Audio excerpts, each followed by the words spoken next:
자, 시간이 되었습니다. 우리 153 쉴터교회 예배를 시작하도록 하겠습니다. 옆에 있는 분들과 인사를 나누시겠습니다. 반갑습니다. 잘 오셨습니다. 예, 지금 그 줌으로 실시간으로 참여한 분이 두 분이 계시네요. 소마라는 아이디를 쓰신 분과 153이라는 아이디를 쓰신 분이 계시는데요. 혹시 괜찮으시면 어떤 분들이신지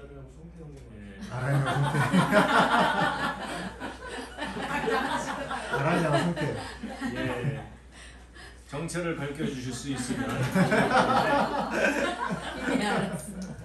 북한에서 보낸 스파이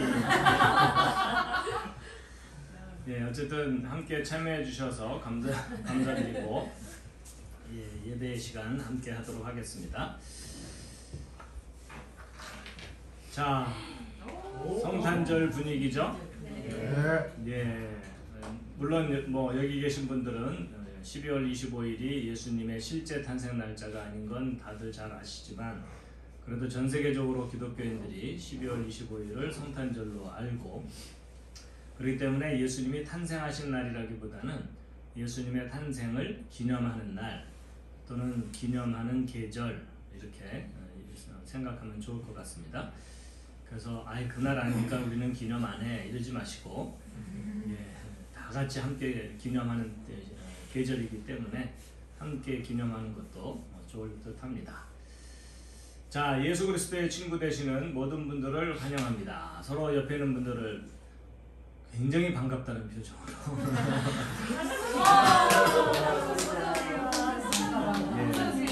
너희는 가식적이어도 괜찮습니다.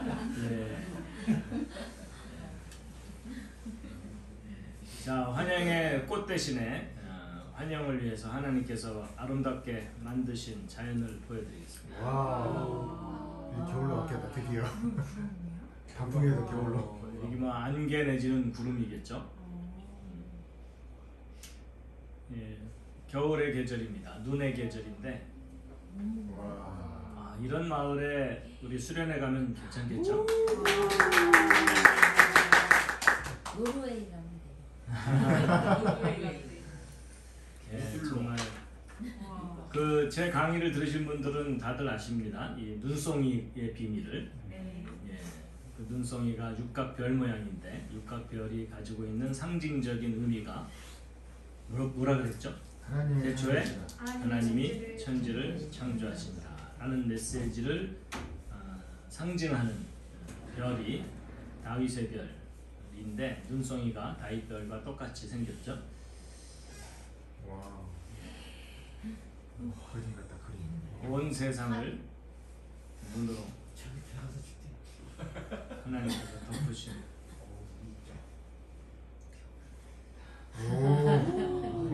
이건 좀 너무 럭셔리한가요? 온탕이겠지. 오, 저 구름 보세요. 산도 아주 멋있지만 하나님께서 기가 막힌 아트를 누리게 하십니다. 어쨌든 이 겨울의 계절이 세상 사람들에게 성탄의 계절로 널리 알려져 있죠. 사실 언제부턴가 그 성탄절 분위기가 일반 사회에서 많이 사라졌어요. 그렇죠? 제 어린 시절만 하더라도 그 성탄절만 되면은 뭐 경제적으로 그다지 부유하지 않았어도 그냥 온 거리가 성탄절 분위기로 크리스마스 분위기로 가득했었는데 이런 축제의 분위기가 요즘 많이 사라져 버렸습니다. 왜 그런 거예요? 아마 이제 반기독교적인 그런 분위기도 한몫을 했을 것 같고 오히려 성탄절보다는 그 할로윈데이나 이런 것들이 그 비즈니스 하는 사람들에게 훨씬 더 유익한 모양이에요. 그 이태원 참사 이후로 이번에 할머니 조그맣게 하는 그렇죠. 거예요. 이제 근데 한국에서는 대목을 못 받았고 지금 올해는 좀 화려하게. 맞아요. 네, 그 얘기 하더라고요. 그 이태원 참사 때문에 그때 할로윈데이 때의 참사 때문에 이 분위기가 가라앉고 그러니까 이제 장사하는 사람들이 그 대목을 놓쳤으니까 오히려 이제 성탄절 때 만회를 하려고 좀 성탄절을 좀 이번에 화려하게 하려는 그런 움직임이 있는 것 같습니다. 예. 혹시 여기는 어딘지 아시겠습니까? 여기가 아마 예루살렘. 베들레헴일 것 같은데, 예. 베들레헴의 예수님 탄생 기념교회인 것 같은데 아주 정확하지는 않습니다. 그래서 이제 베들레헴의 성탄절 축하하는 그런 모습인 것 같습니다.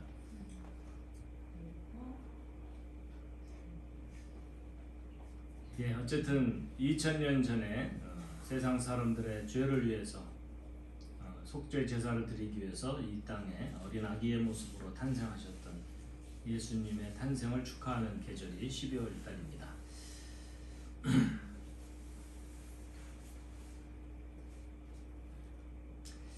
자, 우리 기도함으로 우리 시작할 텐데요. 조명희 성도님 혹시 기도문을 읽어주실 수 있으시면. 네.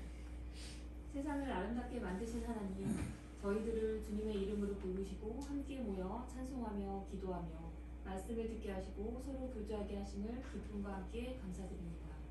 하나님을 떠나 저희가 어디로 갈 수 있겠습니까? 하나님 앞에 저희들이 모여 마음과 뜻을 다하여 영과 진리로 주님께 경배를 드립니다.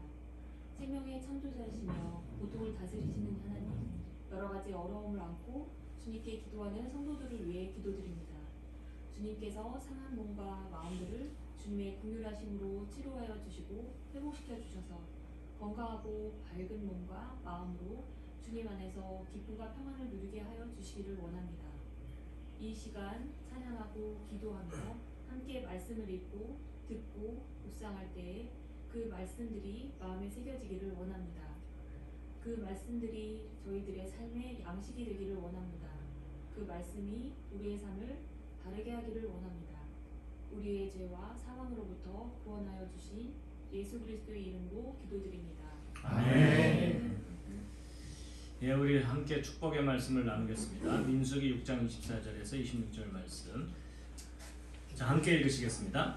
주 여호와께서 우리에게 복을 주시고 지키시기를 원하며 주 여호와께서 자신의 얼굴로 빛을 비추사 은혜 베푸시기를 원하고 주 여호와께서 자신의 얼굴을 우리를 향하여 주사 평강을 주시기를 원합니다. 샬롬. 옆에 있는 분들에게 샬롬의 인사를 나누시겠습니다. 예, 여러 번 말씀드렸지만 샬롬이라는 인사 속에는 당신의 죄가 해결됐습니다 라는 그런 의미가 담겨 있다 그랬죠. 예, 우리 성탄절이 가까웠기 때문에 우리 성탄절 관련된 찬양을 함께 한 3곡 정도 불렀으면 좋겠습니다. 고도소서 임마누엘 오 구하소서 이스라엘 그 포로 생활 고달파 메시아 기다립니다.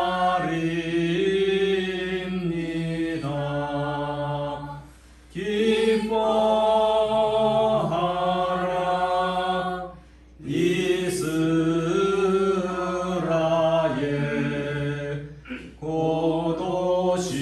고도시리오 임마누엘. 부르시는 걸 보니까 모르는 이 찬양 모르는 분들이 많으신 것 같아요. 처음 불러요. 처음 불러보시는 분, 오 대다수네요. 와우, 이렇게 어려운 노래를 선곡하다니. 먼저 마태복음 1장 23절 함께 읽으시겠습니다. 시작. 오라 천하가 인하여 아들을 낳을 것이요 그의 이름은 임마누엘이라 하셨으니 이를 번역하여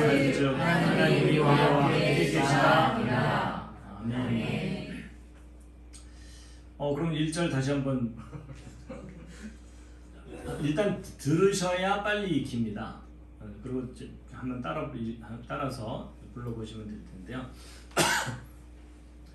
고도소서 임마누엘 오구하소서 이스라엘 그 보로 생활 고달파 메시아 기다립니다. 기뻐하라 이스라엘 고도시리오 임마누엘 고도소서 지혜 주 온 만물 질서 주시고 참 진리의 길 보이사 갈 길을 인도하소서 기뻐하라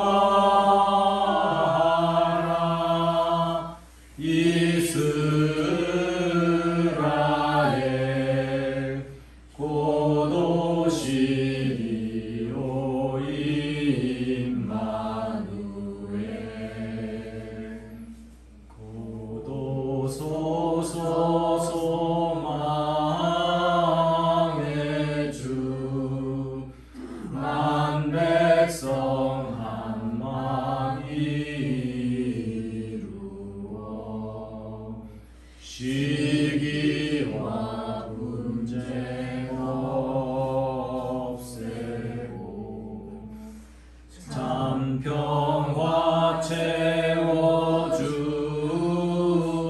채워주소서 기뻐하라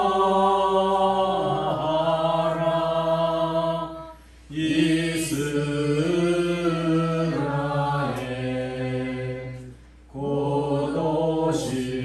고도시리오 임마누엘. 정원 형제 이 찬양 알아요? 처음이에요? 와, 거의 90% 이상이 처음이시네요. 어떻게 이렇게 모를 수 있으시지? 여기 찬송가에 있나요? 예, 찬송가 백사장. 백사장. 옛날 사람 좀 낮게 잡았죠? 음을. 아니요.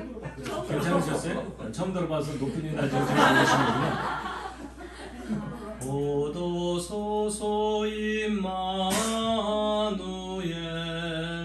오구하소서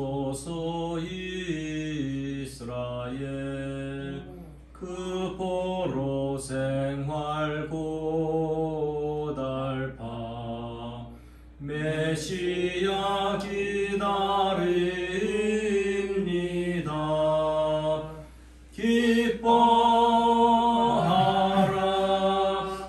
이스라엘 고도시리오 임마누엘. 아멘. 이 찬송은요, 삶이 고달파야 막 진심으로 부르게 되는 그런 찬양입니다. 요즘 한국이 워낙 경제적으로 좋아지다 보니까 고달픔이 많이 줄어들었죠. 그렇죠. 그래서 간절함이 좀 사라진 것 같습니다. 자, 그 다음 찬송 오베들레헴 작은 골. 이것도 모르실까봐 염려되는데 이 찬양 아시는 분? 이야, 거의 초토하네요. 옛날 사람 몇 분밖에 모르시는군요. 제가 앞부분만 좀 불러볼게요. 일단 마태복음 2장 6절 함께 읽으시겠습니다. 시작.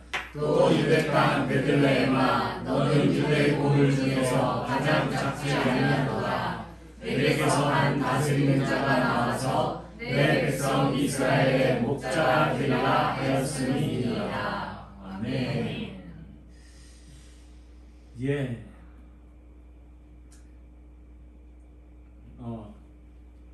오 베들레헴 작은 골 너 잠들었느냐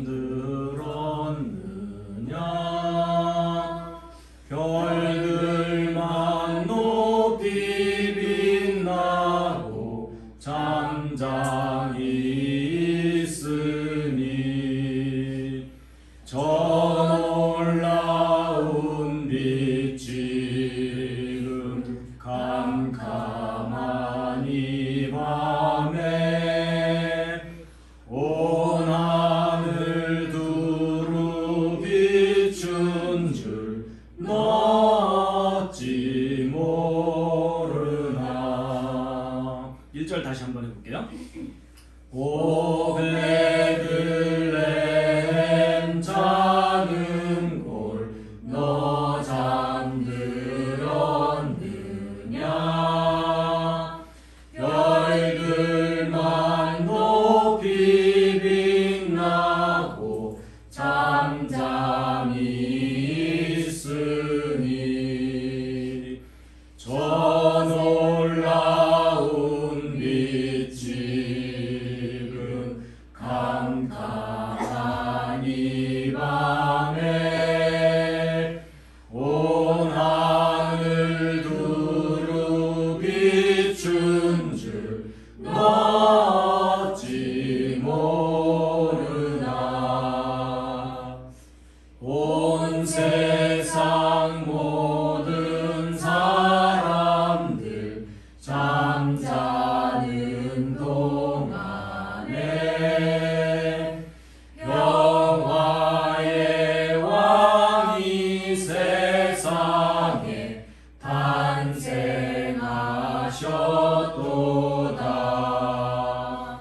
저 새벽 별이 홀로 그 일을 아는 듯 밤새껏 귀한 그 일을 말없이 지켰네. 오 놀라우신 하나님 큰 선물 주시니 주 믿는 사람 마음에 그 은혜 받도다. 이 죄악 세상 사람 주 오심 모르나 주 영접하는 사람들 그 맘에 오시네. 오 베들레헴 예수님 내 맘에 오셔서 내 죄를 모두 사하고 늘 함께 하소서. 저 천사들의 소식 나 기뻐 들으니 오 임마누엘 예수님 내 맘에 오소서.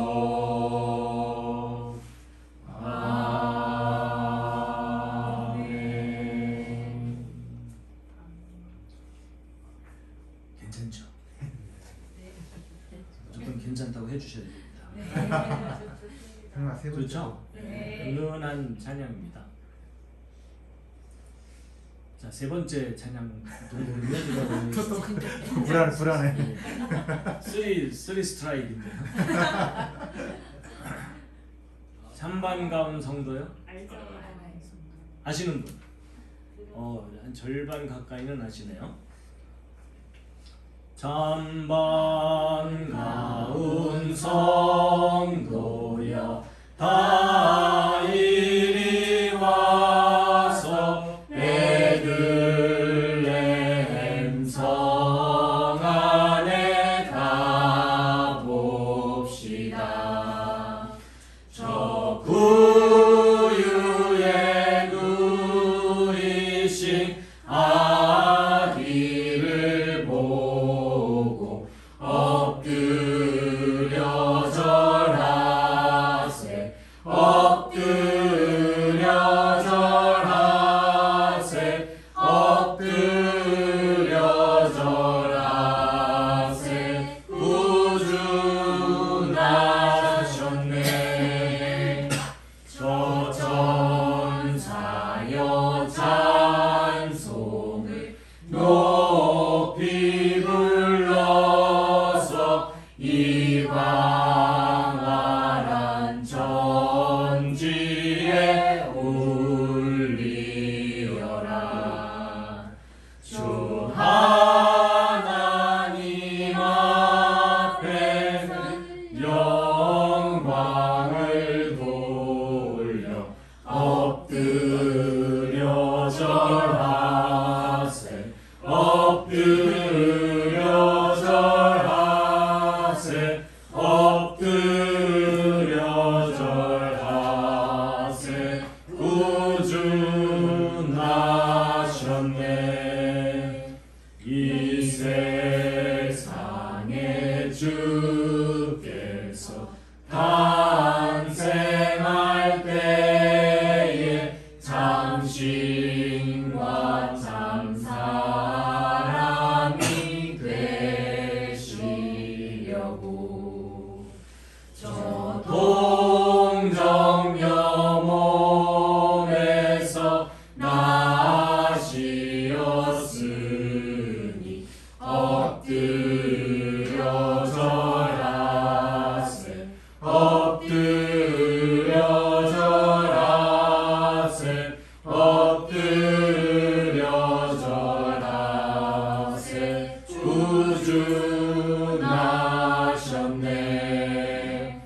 여호와의 말씀이 육신을 입어 날 구원할 구주가 되셨도다.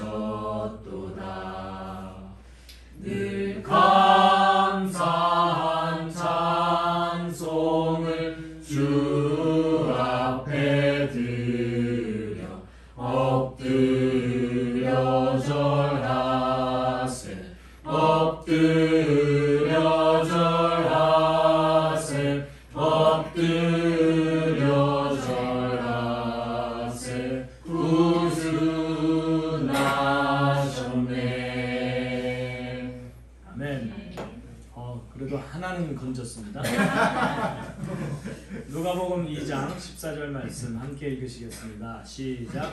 호련히 임하는 천군이 그 천사들과 함께 하나님을 찬송하게 되되 지극히 높은 곳에서는 하나님께 영광이요 땅에서는 하나님의 기뻐하신 자들 중에 평화가 임하리라. 아멘.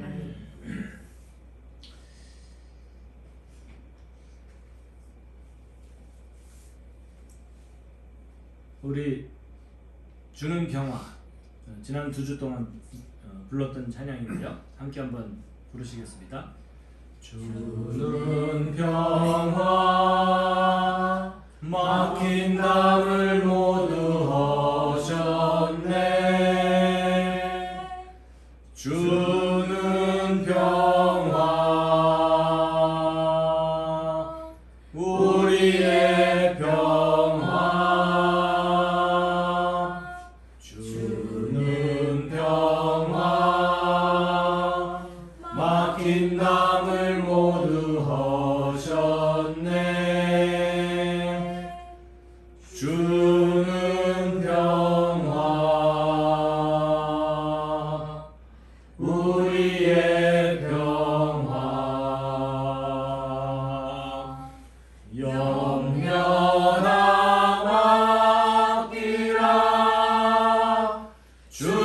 주가 돌보시니 주는 평화 우리의 평화 염려나 맡기라 주가 돌보시니 주는 평화 우리의 평화.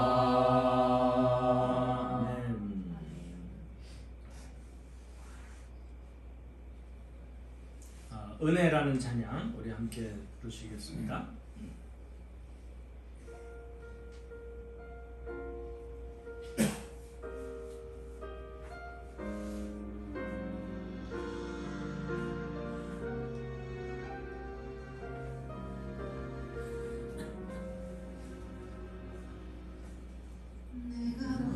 두려웠던 모든 것들이 내가 지나왔던 모든 시간이 내가 걸어왔던 모든 순간이 당연한 것 아니라 은혜였소. 아침 해가 뜨고 저녁에 노을 봄의 꽃향기와 가을의 열매 변하는 계절의 모든 순간이 당연한 것 아니라 은혜였소. 모든 것이 은혜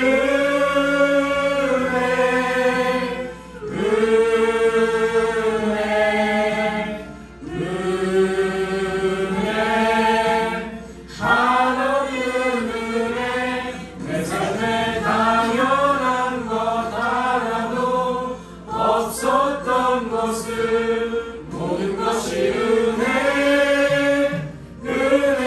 은혜였소.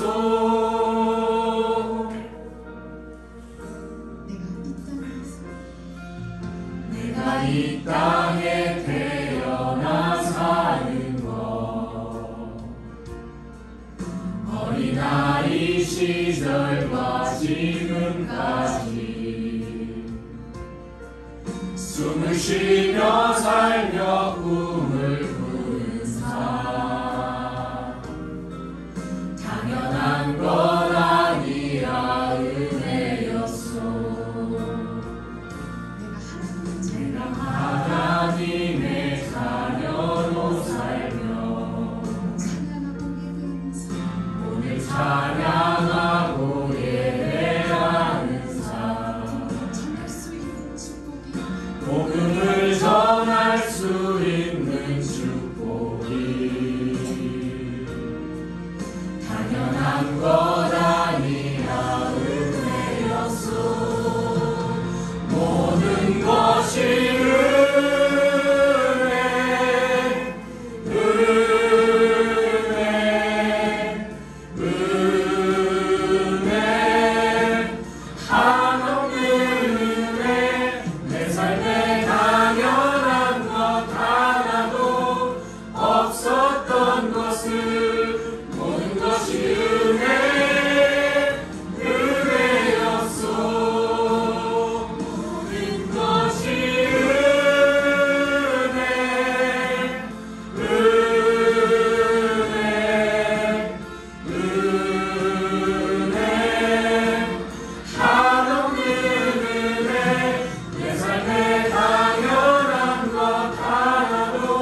고린도전서 15장 10절에 있는 말씀 함께 읽으시겠습니다. 하나님의 은혜로 내가 지금의 내가 되었으니 내게 베푸신 그 은혜가 부족하지 않으며 내가 그들 모두보다 더하니 수고하였으나 내가 아니요 오직 나와 함께하신 하나님의 은혜라. 네. 사도 바울의 고백입니다. 그 누구보다도 열심으로 또 그 누구보다도 전력을 다해서 자기 삶을 바쳐서 복음을 전하는 일에 매진을 했고 또 고난도 또 핍박도 너무나 많이 당하고 죽을 뻔한 일도 여러 번 겪었던 사도 바울이 하나님의 은혜를 고백하는 그런 내용입니다. 자, 우리의 기도 함께 드리도록 하겠습니다.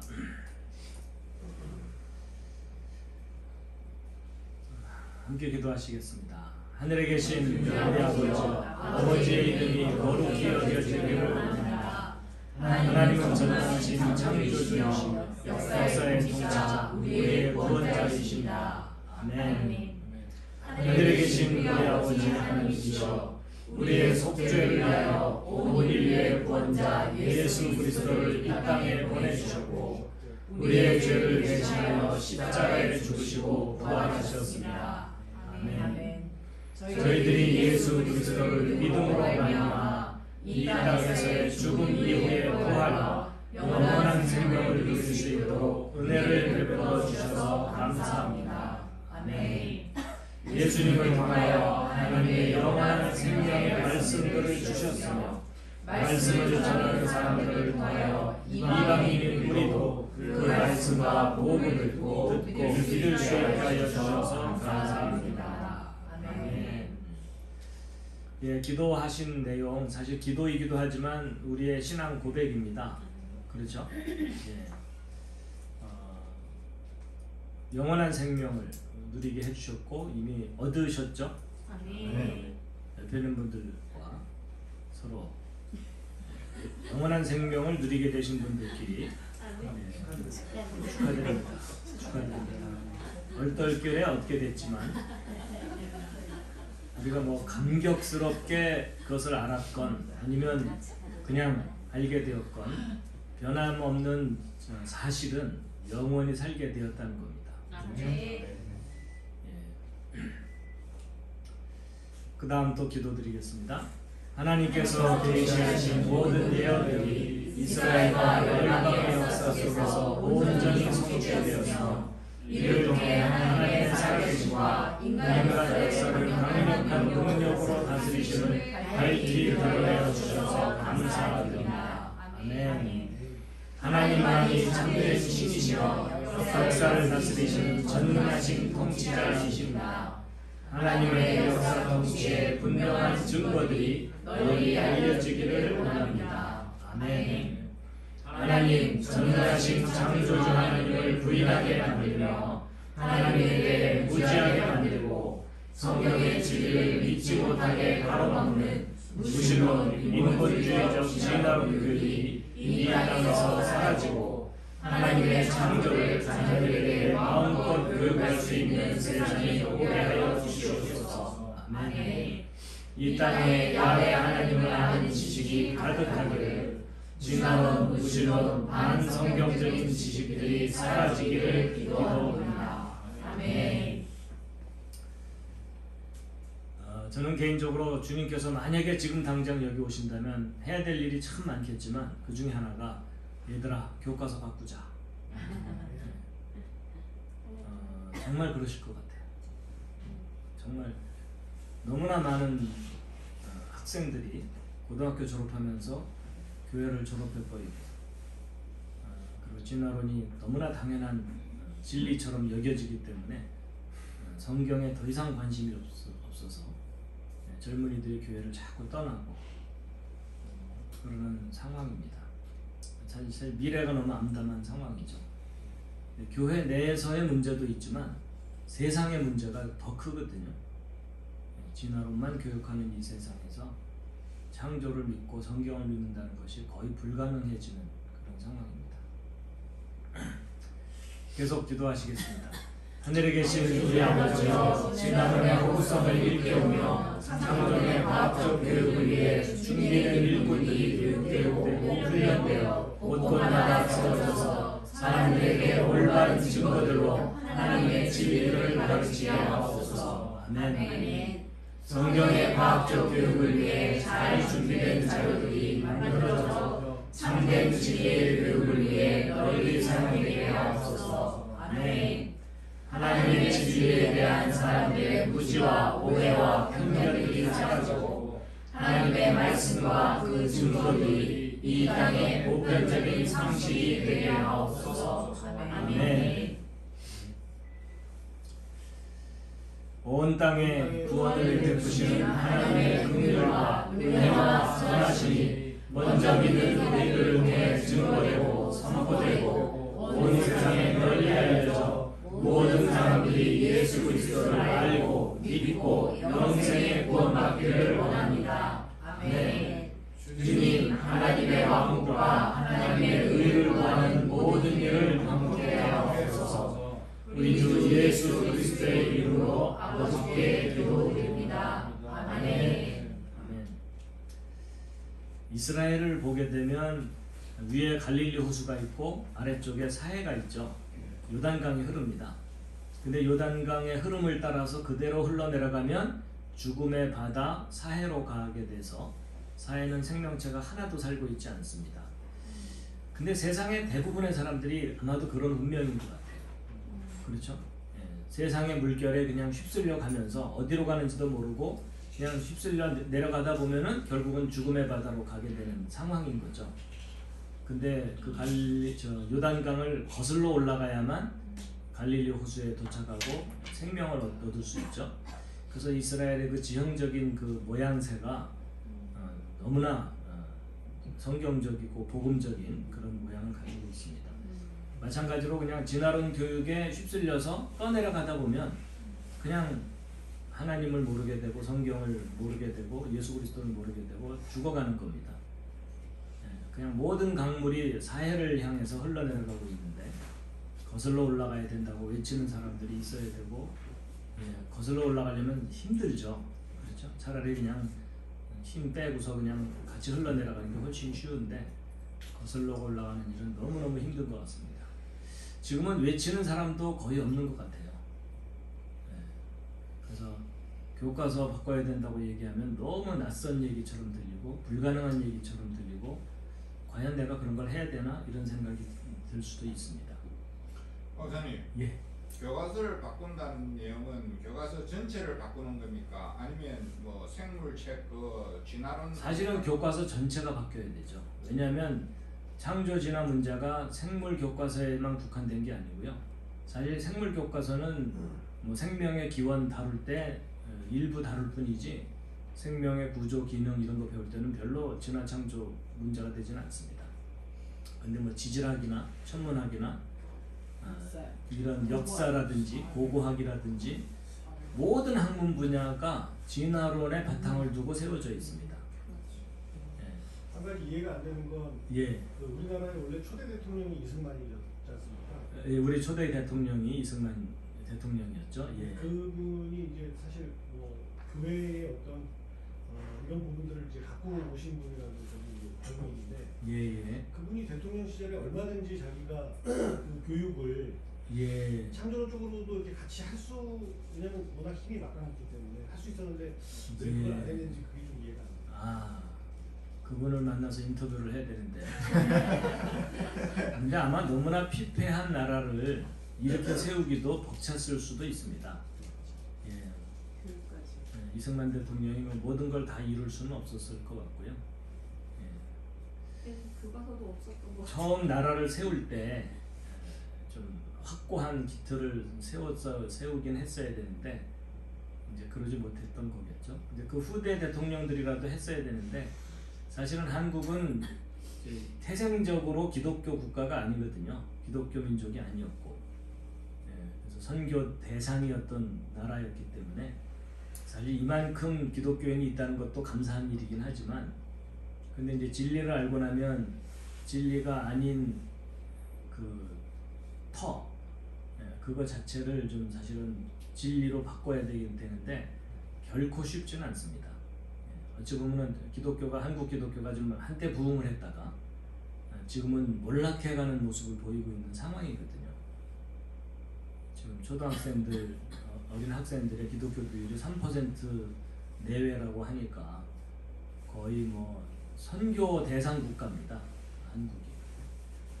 그러니까 좀 암담한 상황입니다. 그리고 점점 그 퍼센트가 줄어들면 줄어들었지 늘어나지 않는 상황이라서 참 심각한 모습입니다. 그럼에도 불구하고 예수님께서는 명령을 하셨죠. 함께 읽으시겠습니다. 마태복음 28장 시작. 그러므로 너희는 가서 모든 민족들을 가르치고 아버지와 아들과 성령의 이름으로 그들에게 징계를 주며 내가 너희에게 명령한 모든 것을 그들에게 가르쳐 지키게 하라.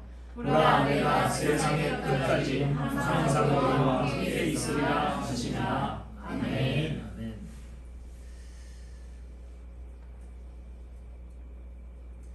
저는 이 구절 읽을 때마다 일부분 좀 답답한 부분이 뭐가 있냐면요.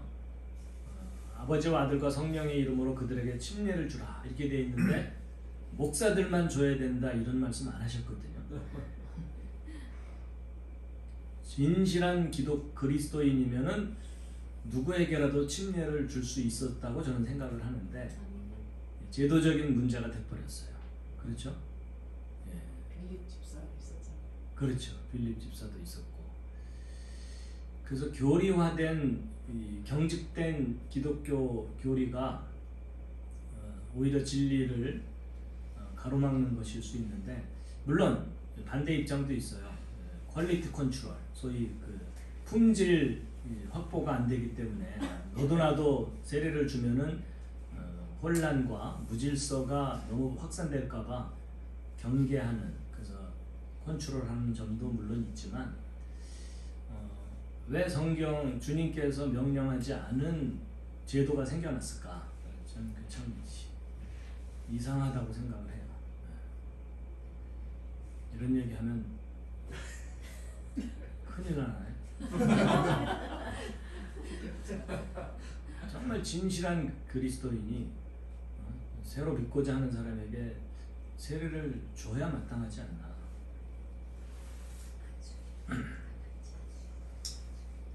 이 부분은 삭제해야 될 것 같은데요.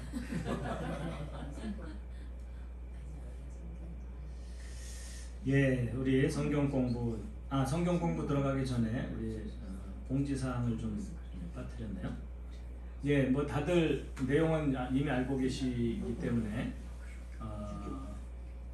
이제 주일 예배 11시 모임, 스터디 모임, 토요 성경 공부, 수요 성경 읽기 꾸준히 진행되고 있고요.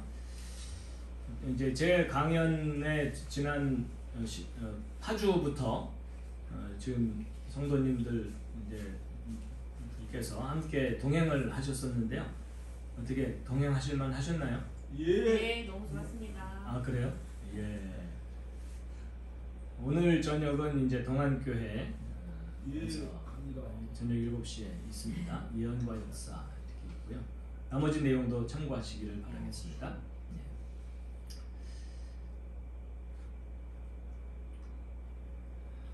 자, 우리 다니엘 연대기 공부하고 있는데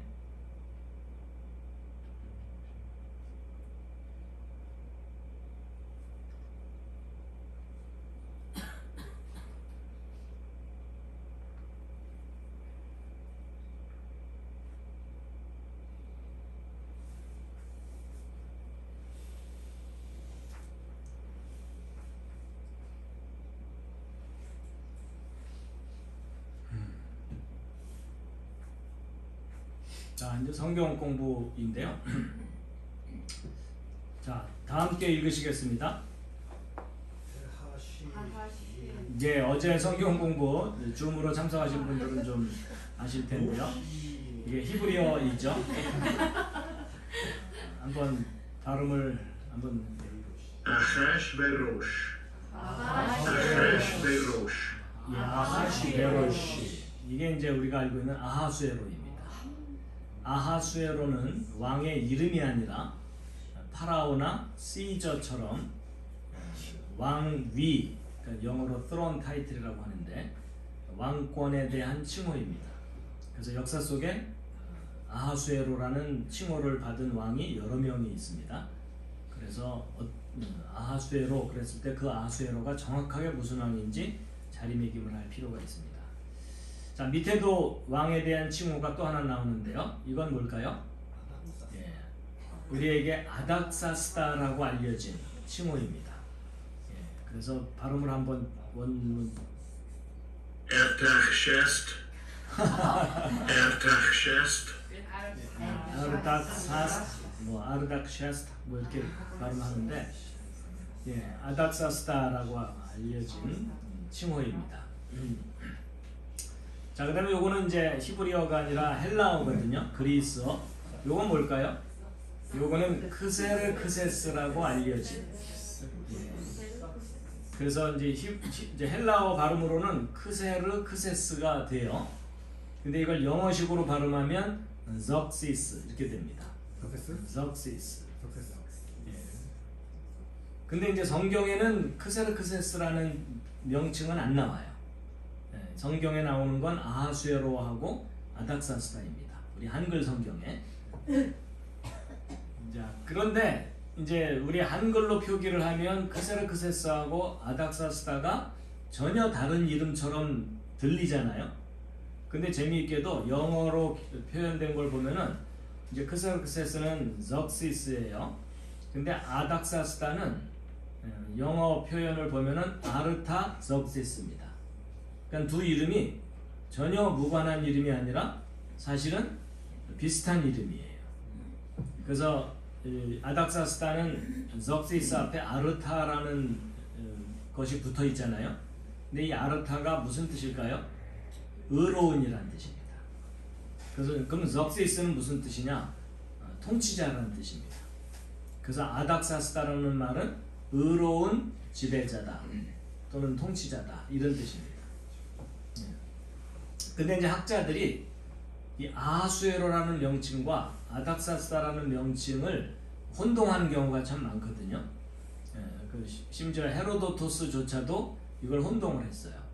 그래갖고 이제 역사 연대기에 혼란이 좀 생겼는데, 어쨌든 성경상에는 아하수에로와 아닥사스다가 등장하고, 그 다음에 역사 속에는 이제 크세르크세스가 이제 등장을 하는데, 이런 명칭들이 좀 익숙해져야 다니엘서를 이해하는 데 도움이 됩니다. 자, 그래서 이제 지난 시간 성경 공부 시간에 거의 100% 기절을 했어요. 그죠? 너무나 막 복잡한 명칭들이 복잡한 상황 속에서 등장하니까 이해를 하시기보다는 휴식을 취하신 것 같아요.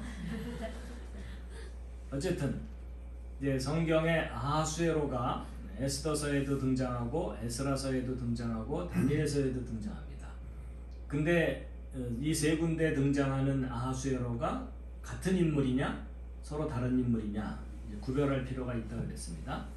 그래서 제가 이제 에스더서에 나오는 아하수에로는 A를 붙여놨고, 에스라서에 나오는 아하수에로는 B를 붙이고, 다니엘서에 나오는 아하수에로는 C를 붙여서 같은 인물이면 그냥 합쳐버리면 되니까 큰 문제가 없고요. 다른 인물이면 이제 그 근거를 확인하고 구별을 해야 된다. 그 다음에 이제 아닥사스다라는 표현은 어디에 나오냐면 에스라서와 느헤미야서에 나옵니다. 그래서 이제 에스라서에 나오는 아닥사스다는 뒤에 알파벳 E를 붙였고, 그 다음에 느헤미야서에 나오는 아닥사스다는 알파벳 N을 붙여서 일단은 구별을 했어요. 그리고 이제 고대사를 보게 되면 크세르크세스의 아들인 아닥사스다 1세가 있거든요. 근데 이 아닥사스다 1세의 별명이라고 해야 되나? 그게 롱지마누스예요. 롱지마누스가 무슨 뜻이냐면 롱은 길다는 뜻이고요. 마누스는 손이라는 뜻입니다.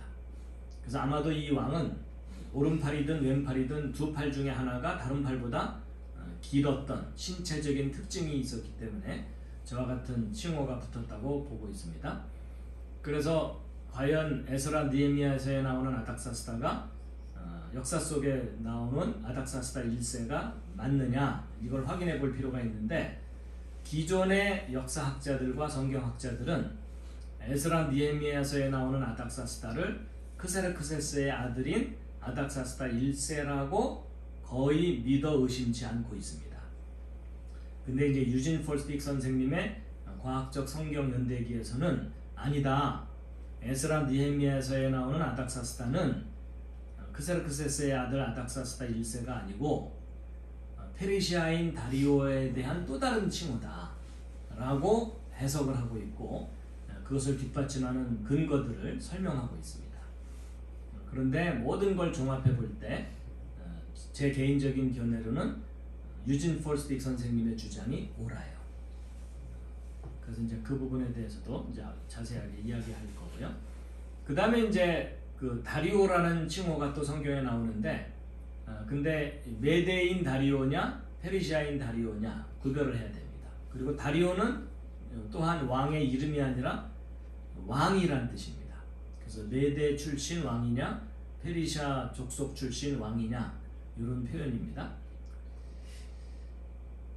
자, 그 중에 이제 에스더서에 나오는 아하수에로가 도대체 어느 왕이냐 하는 것에 대해서 전 세계 거의 모든 자료는 에스더서에 나오는 아하수에로, 에스더가 결혼한 아하수에로 왕이 누구라고 말하고 있다고요? 예, 페르시아인 다리오의 아들인 크세르크세스라고 알려져 있습니다. 그래가지고 영화 300이라는 영화 보신 분? 아직도 안 보신 분? 무슨 소신이 있어서 안 보신 건가요? 기회가 없어서 안 보신 거겠죠? 예, 영화 300이라는 영화인데 아주 재미있게 만들어진 영화인데, 거기에 이제 여기 오른쪽에, 요 사진의 오른쪽에 젊은 왕이 바로 크세르크세스입니다. 그리고 왼쪽에 뒷모습을 보이고 있는 요 왕은 그 소위 그리스의 도시국가 중에 스파르타라고, 그래서 스파르타식 훈련이다 이런 거 들어본 적 있으시죠? 맹훈련시키는 스파르타의 레오니다스 왕입니다. 근데 거대한 페르시아 군대가 쳐들어오자 레오니다스 왕이 300명의 정예부대를 이끌고 그 거대한 대군과 맞서서 전투를 하는 장면을 그린 영화가 300이라는 영화죠. 근데 바로 이 레오니다스 왕이 대적했던 그 크세르크세스가 성경에 나오는 에스더의 남편이다, 에스더가 결혼한 왕이다 라고 전 세계적으로 알려져 있어요. 그래가지고 여러분이 뭐 인터넷을 들어가건 책으로 나온 자료들을 조사해보건 그냥 천편일률적으로 에스더는 페르시아의 왕비였고 크세르크세스 1세와 결혼했다, 이렇게 모든 자료들이 이렇게 돼 있습니다. 그래서 성경을 공부하는 대부분의 신학자들과 목회자들과 또 가르치는 교사들은 그냥 정설처럼 이렇게 알고 있어요. 이제 그런 이유 중에 하나가 역사학의 아버지라고 하는 그리스의 헤로도토스가 고대사에 관한 기록들을 남겨놨는데, 거기에도 에스더가 크세르크세스하고 결혼했다라고 표현되어 있습니다. 그러니까 역사학의 아버지가 표현을 했는데, 기록을 했는데 누가 감히 거기에 반기를 들겠어요, 그렇죠? 그래서 그냥 정설처럼 이렇게 알려져 있고, 특히 성경을 보게 되면 에스라 4장에 성전 건축 방해받던 기간에 왕들의 칭호들이 4개가 나오는데, 그 중에 요 세 번째 에스라 4장에 나오는 세 번째 칭호가 아하수에로거든요. 근데 이 아하수에로가 다리오와 아닥사스다 사이에 나와 있어요. 그러니까 순서적으로 볼 때 페르시아인 다리오와 아닥사스다 사이에 크세르크세스가 있으니까 이 크세르크세스가 에스라 4장에 나오는 아하수에로일 거다라고 여기게 된 겁니다. 그래서 일반적으로 에스라와 에스더서에 나오는 아하수에로를 크세르크세스라고 믿어 의심치 않고 있는 겁니다. 그래서 거의 상식처럼 전 세계적으로 퍼져 있어요. 근데 이제 성경을 과학적으로 검증해서 연구한 유진 폴스틱 선생님은 분명히 잘못된 내용이다. 바로잡아야 된다. 왜냐하면 성전 건축 방해 기간에 등장하는 왕이면 성전 완공 이전의 왕으로 자리매김을 해야 되지 성전 완공 이후의 왕으로 자리매김하면 안 된다. 너무나 당연한 거죠. 그렇죠? 그래서 결국 이 에스라 4장에 나오는 이 왕들은 고레스로부터 페르시아인 다리오 초기까지 요 시기에 해당되는 왕들이지 그 이후 왕이어서는 안 된다는 겁니다. 그럼에도 불구하고 이제 일반적인 이해는 에스더와 에스라서에 나오는 아하수에로는 크세르크세스 그리고 고레스가 첫 번째 포로를 돌려보낸 1차 포로 귀환 연도는 고레스가 왕이 되자마자가 아니라 고레스가 바벨론을 점령하고 나서 귀환 명령을 내렸을 거다. 이렇게 알려져 있고요. 그 다음에 이제 성전 건축이 방해를 받다가 성전 건축을 다시 시작하게 된 때가 에스라 4장에 나오는데 페르시아인 다리오 제2년까지 중단됐다가 제2년부터 공사가 재개됐다. 그리고 에스라 6장을 보게 되면 다리오 제6년에 성전이 완공됐다 이렇게 되어 있습니다. 그래서 성전이 완공된 연도는 페르시아인 다리오 제6년에 완공이 된 겁니다. 완공 연도는 몇 년이라고요? 516입니다. BC 516. 그래서 성전 완공 연도에 대해서는 크게 이의가 없어요.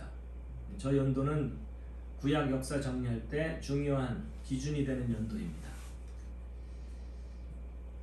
자, 그리고 나서 이제 에스라 7장에 보면은 아닥사스다 왕 제7년에 에스라가 사람들을 이끌고 예루살렘으로 귀환했다. 이걸 2차 포로 귀환으로 보는데 단지 아닥사스다라는 칭호가 나왔다는 이유로 인해서 이 아닥사스다를 아닥사스다 1세로 대부분의 학자들이 자리매김을 하고 있습니다.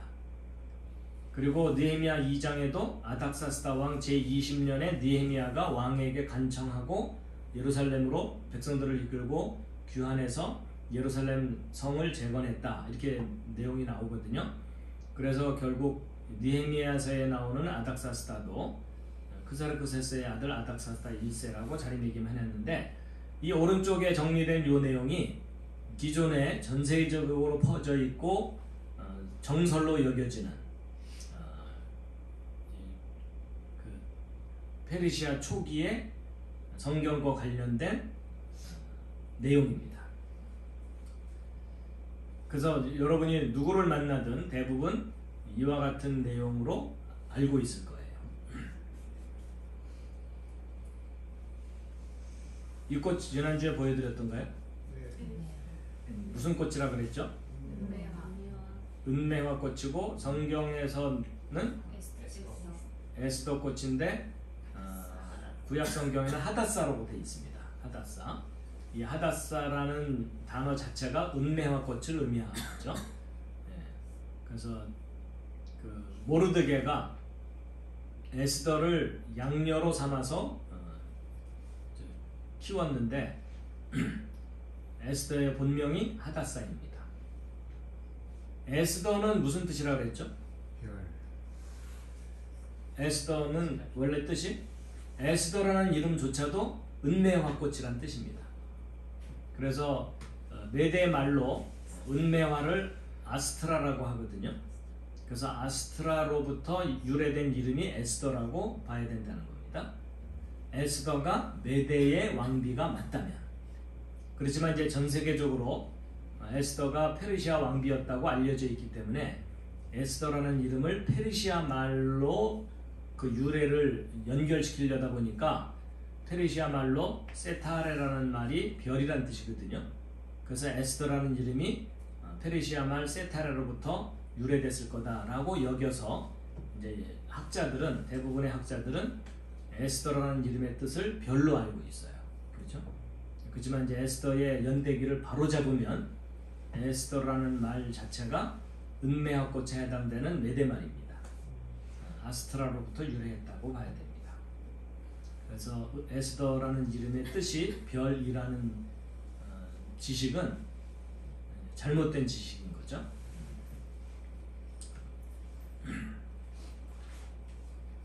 자, 여기까지가 이제 지난주에 했던 내용인 것 같은데요.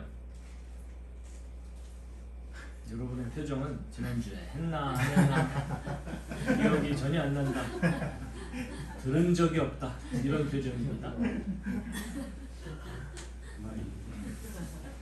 거의 청문회 수준.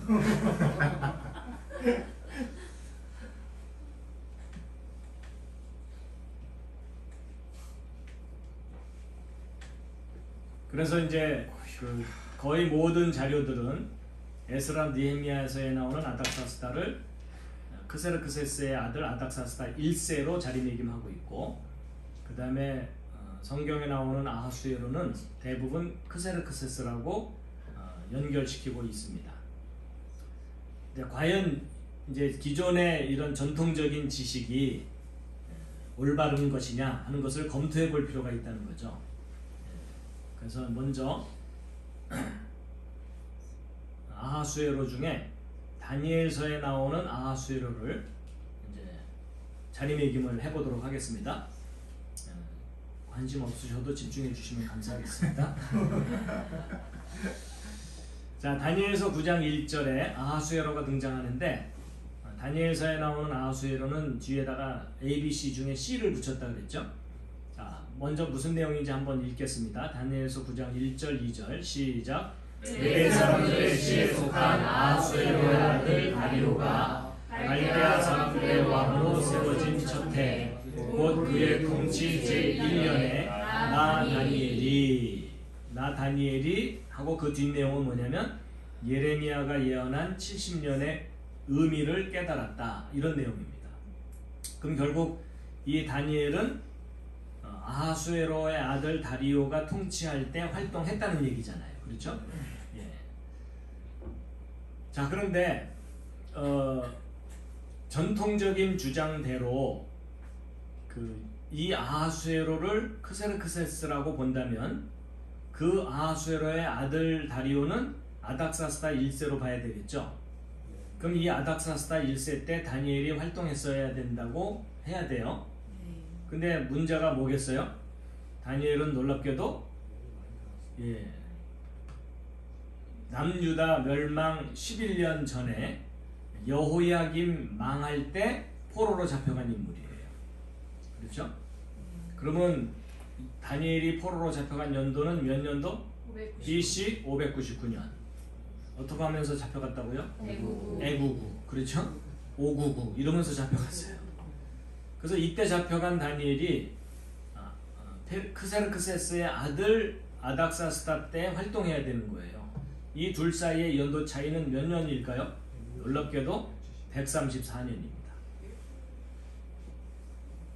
134년. 그럼 다니엘이 소년 때 포로로 잡혀갔으니까 15살 전후라고 본다면, 저는 일단 17살쯤으로 봤어요. 그럼 17살 때 잡혀가서 134년 지나면 몇 살이죠? 150. 지금 상태가 안 좋으신데 제가 너무 무리한 부탁을 드렸어요. 150세 정도. 그렇죠? 그러니까 놀랍게도 그러니까 성경에 나오는 아하수에로를 무조건 크세르크세스라고 자리매김을 하면 이런 어처구니 없는 상황이 발생하는 거예요. 다니엘이 150세 정도 됐을 때 아닥사스다 1세를 섬기면서 예레미야가 예언한 70년을 깨달았다, 이렇게 되는 겁니다. 너무 어이가 없죠? 이때 당시 평균 수명이 100살을 넘지 못하던 시절이거든요. 그렇기 때문에 다니엘의 활동 시기가 절대로 매치가 되질 않습니다. 그러면 이제 이 문제를 어떻게 해결해야 되느냐? 이걸 해결할 수 있는 기가 막힌 단서가 다니엘서에 나옵니다. 다니엘서 1장 21절 함께 읽겠습니다. 시작. 다니엘은 고레스 왕의 제1년까지 계속해서 있었다. 자, 이것은 계속해서 있었다는 말은 그때까지만 공직 생활을 했다, 이런 의미로 봐야 됩니다. 그래서 다니엘이 고레스 왕 원년까지만 공직 생활을 하고 은퇴했다는 겁니다. 그리고 그러면 이제 다니엘이 포로로 잡혀간 때가 BC 599년이거든요. 근데 고레스가 페르시아를 세우면서 왕이 된 때가 BC 551년이에요. 그러면 이 둘 사이의 연도 차이는 48년입니다.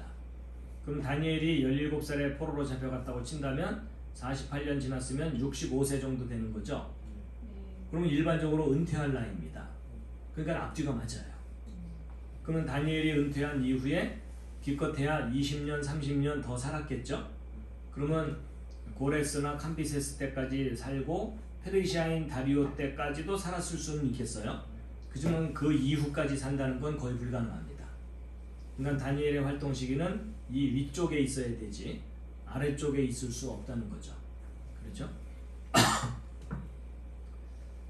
그러니까 다니엘이 활동했던 요 시기에 해당되는 다리오를 찾아야 돼요.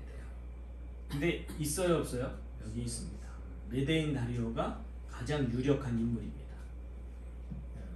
더군다나 다니엘서 9장 1절을 보면 메데 사람들에 속한 다리오라고 되어 있거든요. 그렇죠? 그러면 다니엘서 9장에 나오는 다리오는 페르시아인 다리오가 아니라 메데인 다리오여야 되죠. 근데 역사 속에 분명히 메데인 다리오라고 칭함을 받았던 인물이 있거든요. 그런데 메데인 다리오의 아버지가 아하수에로라는 거예요. 그럼 결국 메데인 다리오의 아버지는 시악사레스거든요. 그러니까 다니엘서 9장에 나오는 아하수에로는 시악사레스일 가능성이 아주 높습니다. 그렇기 때문에 다니엘서 9장 앞부분에 나오는 아하수에로 씨는 아닥사스다 1세가 1수가 없다는 겁니다. 제대로 자리매김을 한다면 시악사레스, 메대의 마지막 왕의 아버지 시악사레스로 자리매김해야 된다는 겁니다.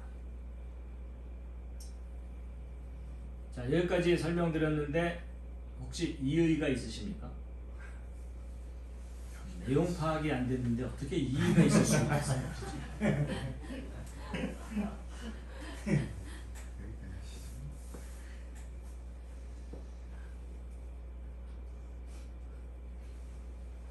그래서 일단 아주 첫 번째 중요한 문제를 해결했어요.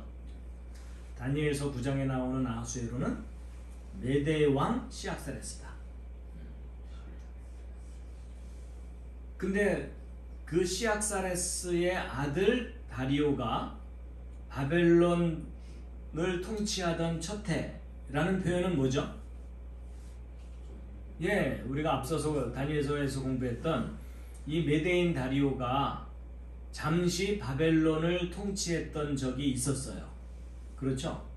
예, 여기 갈대아라고 표현되어 있는 곳이 바벨론이거든요. 근데 어떻게 그런 기회를 얻게 됐죠?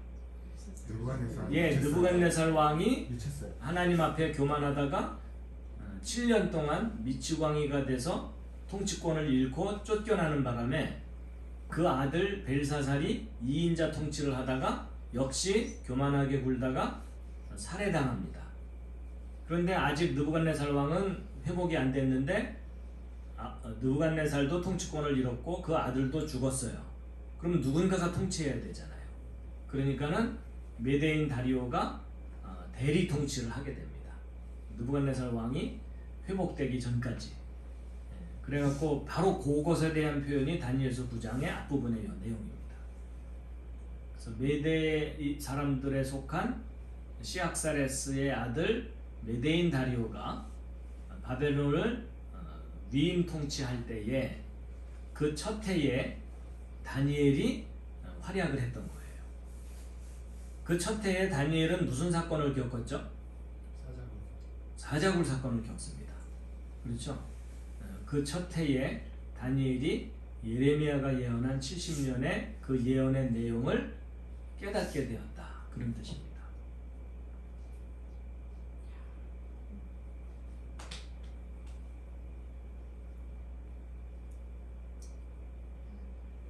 자, 그래가지고 이제 일단 다니엘서 9장에 나오는 아하수에로를 해결을 했어요. 네. 예. 두 번째 해결해야 될 아하수에로는 에스더서에 나오는 아하수에로예요. 근데 오늘은 해결이 불가능해요. 이미 여러분의 표정에 전의를 상실하고 지금 후퇴 명령만 지금 기다리고 있는 상황이다. 참호 속에서 나오려고 하지 않아서 전진이 불가능합니다. 그래서 지금 고지를 점령하기에는 너무 험난한 장애물들이 많아서 조금씩 전진하기로 하고 오늘은 여기까지만 1m 왔습니다. 감사합니다.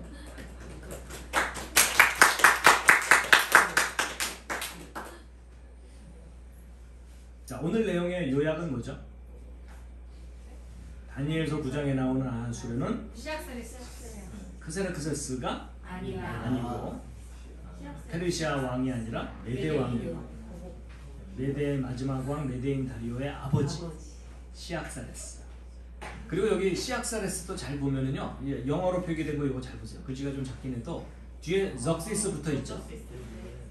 그러니까 이 럭시스라는 말 자체가요, 통치자라는 뜻이에요. 그 앞에 수식을 붙이는 거예요. 그래서 키아 럭시스, 시악사레스 이렇게 되는 거죠. 영어저 C가 때로는 C로 발음돼 S 발음도 나지만 K 발음도 나잖아요. 시악사레스, 키악사레스. 그 다음에 이제 아닥사스다도 아르타 럭시스. 그러니까 럭시스라는 말 자체가 통치자다. 그래서 이 크세르크세스가 이 왕의 이름이 아닐 수 있어요. 통치자라는 의미를 그냥 그대로 왕의 칭호로 사용했을 수 있고요. 그러니까 이 럭시스가 통치자라는 칭호이고 거기다가 아르타라고 하는 의로운 통치자라는 칭호를 붙였다면 사실은 아르타 럭시스라는 이 칭호는 뭐 다른 왕에게도 얼마든지 붙일 수 있는 칭호였던 거예요. 그래서 이 페르시아인 다리오도 또 다른 칭호가 아닥사스다였을 수 있다는 겁니다. 그래서 에스라 니헤미야서에 나오는 아닥사스다가 반드시 아닥사스다 1세만 가리키는 게 아닐 수 있다는 거예요. 그래서 페르시아인 다리오도 아닥사스다라는 칭호를 받았을 수 있다는 겁니다. 자, 어쨌든 오늘은 여기까지. 자, 오늘 점심은 메뉴가 뭐죠? 김밥과 라면이라고 합니다. 그래서 우리가 사실은 이제 매주 이렇게 피크닉을 가듯이 소풍을 가듯이 도시락을 싸오기로 했는데 그동안 몇 주 동안은 점심을 좀 해결해 주신 분들이 제공해 주신 분들이 계셔서 그랬는데 매주 이렇게 도시락 싸오는 거 괜찮으신가요? 네. 그러면 오늘은 이제 이렇게 하고 다음 주는 그러면 각자 보리떡 5개와 물고기 2마리만 2마리 피크닉을 오듯이 서로 가져온 음식을 서로 나눠서 함께 교제하는 그런 시간을 갖도록 하겠습니다.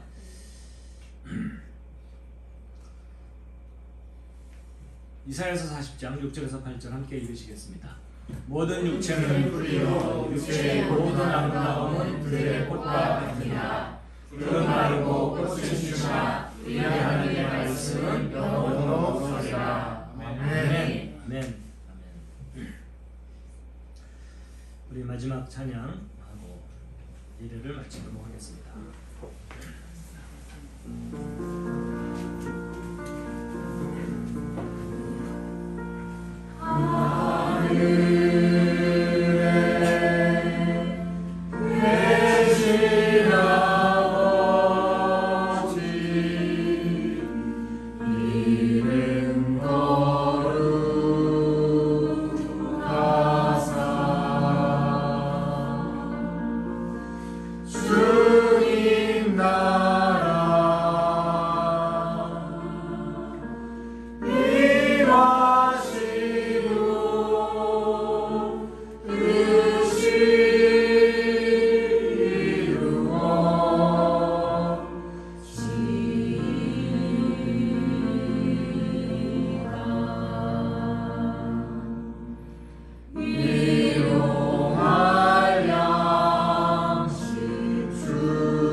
네, 이것으로 주일 예배를 마치도록 하겠습니다.